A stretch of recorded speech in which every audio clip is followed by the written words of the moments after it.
Bonjour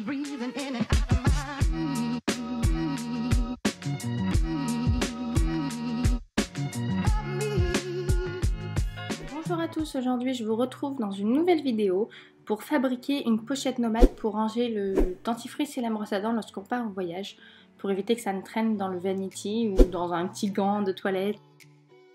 Donc pour ça on aura besoin d'un tissu coton, on va couper deux morceaux, une fois 22 par 25 et une fois 22 par 15. Ça nous fera la partie endroit. Et pour l'intérieur on aura besoin de tissu éponge. Donc là je trace mon trait dans mon tissu.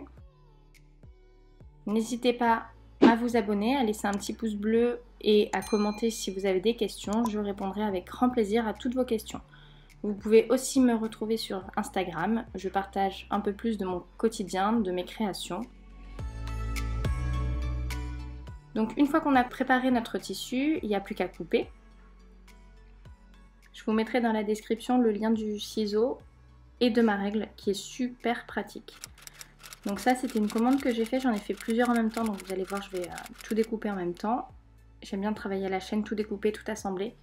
En même temps c'est beaucoup plus rapide. Donc ça c'était pour une commande, j'en ai profité pour filmer. Donc là j'enchaîne sur les autres tissus.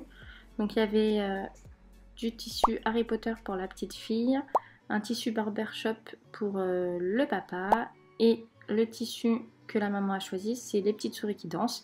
À Noël, elle avait eu les petites lingettes démaquillantes assorties. Donc là maintenant, on prend notre tissu éponge. Donc moi, j'ai pris de l'éponge de bambou, mais vous pouvez choisir de l'éponge classique. Vous pouvez choisir un autre tissu absorbant. On va couper un rectangle de 22 cm par 38. Si vous avez un tissu qui n'a pas de motif ou qui a les motifs, peu importe le sens, vous pouvez couper directement deux rectangles de cette taille-là. Ça vous facilitera la vie, ça ira plus vite. Donc là, je trace sur l'éponge. Alors le stylo marque pas très bien, du coup il faut que je sois assez précise. Et une fois que c'est fait, je découpe mes trois rectangles pour mes trois pochettes.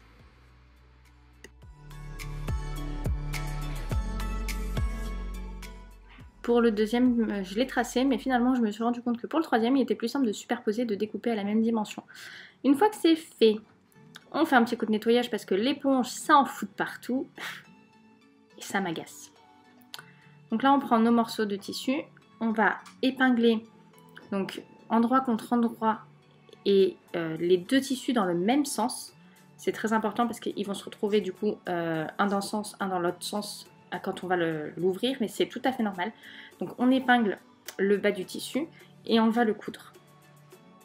On fait ça du coup sur les trois forcément.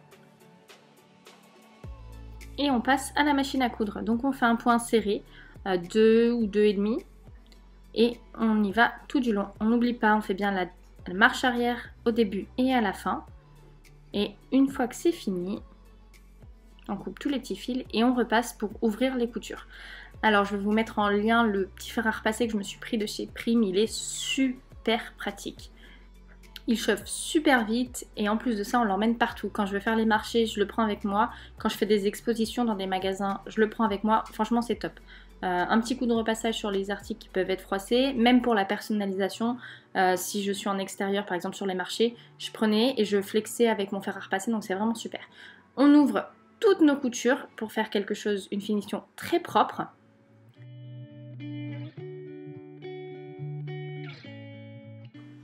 Ça va quand même plus vite en avance rapide quand on fait le montage. Une fois qu'on a terminé, on prend notre éponge, on prend une partie coton de notre création. Moi, je vais rajouter mon étiquette. Donc pour ça, je la plie en deux et je l'épingle sur le haut de ma création pour que quand elle sera extérieure, elle soit en haut. Donc une fois que c'est épinglé, on va épingler tout le tour de notre éponge et de notre coton et on va les coudre endroit contre endroit. On va laisser une ouverture sur le bas qu'on refermera après en faisant une surpiqûre.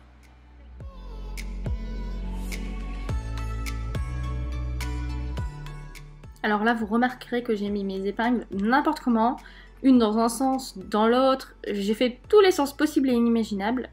Mais le but étant que ça tienne et j'enlève toujours les épingles avant de coudre. Je passe jamais la machine à coudre sur les épingles. Voilà, donc on coud tout le tour et on laisse bien une ouverture d'environ 5 cm sur le bas. On va cranter les angles, donc couper bien au bord en faisant attention de ne pas couper la couture. Et moi je vais recouper tout mon surplus de couture au niveau des côtés et des angles. Une fois que c'est ça, on retourne. Et après, avec un ciseau, une épingle à tricoter ou un stylo, on retourne bien nos angles pour avoir des jolis angles carrés, pour avoir quelque chose de très propre.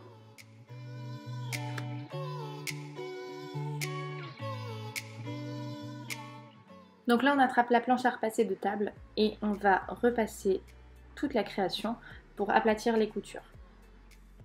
Donc je ne sais pas si vous voyez bien de là, mais sur ce tissu, on voit bien que du coup le haut et le bas est vraiment en miroir. Donc vous avez les souris qui sont sur le bas du tissu, sur le petit morceau, à l'envers par rapport à la partie haute. C'est tout à fait normal. Donc là, je repasse bien mes coutures pour les aplatir et je vais épingler l'ouverture que j'ai laissée pour retourner l'ouvrage. Comme ça, on va faire une jolie surpiqûre tout le long de cette couture qui sera la partie basse et qui sera du coup sur le devant de la création. Donc là, en passant couture, je fais un point un peu plus large. Je couds en 3,5 il me semble, pour faire quelque chose de joli. On n'oublie pas de faire un point d'arrêt au début et à la fin de la création et surtout d'enlever les épingles. Donc là, on coud tout le long. Et là, on replie la partie basse, du coup, le petit morceau de tissu.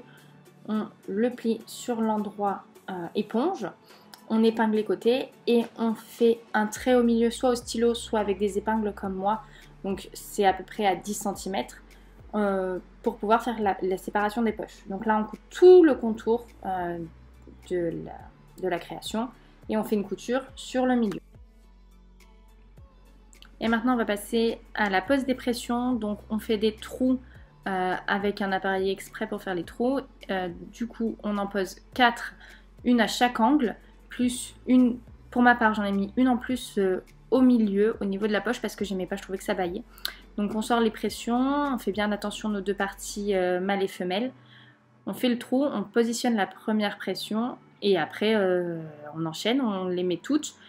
Et moi, je vérifie toujours en ouvrant et fermant plusieurs fois la création que la pression tienne bien. Parce qu'avec l'épaisseur, il se peut que ce soit un peu plus compliqué, surtout au niveau des poches. N'hésitez pas à décaler un peu la pression, qu'elle ne soit pas au bord de la couture parce que ça risque vraiment de faire trop d'épaisseur et que ça ne tienne pas. Donc là, c'était des pressions en forme de cœur, donc je fais en sorte que le cœur soit bien droit quand même. Et on enchaîne.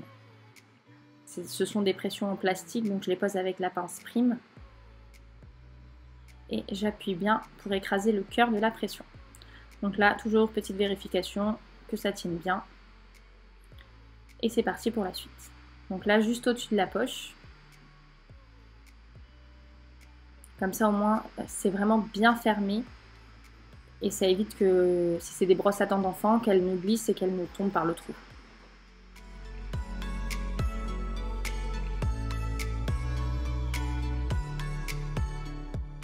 Et voilà, je pose la dernière pression. J'espère que ce tuto vous aura plu, qu'il vous aura permis de créer votre range brosse à dents. Je vous fais plein de gros bisous. Je vous invite à me suivre sur Instagram pour découvrir au quotidien mes aventures de créatrice. Je vous dis à très bientôt pour une nouvelle vidéo. Bye bye! Et surtout, abonnez-vous!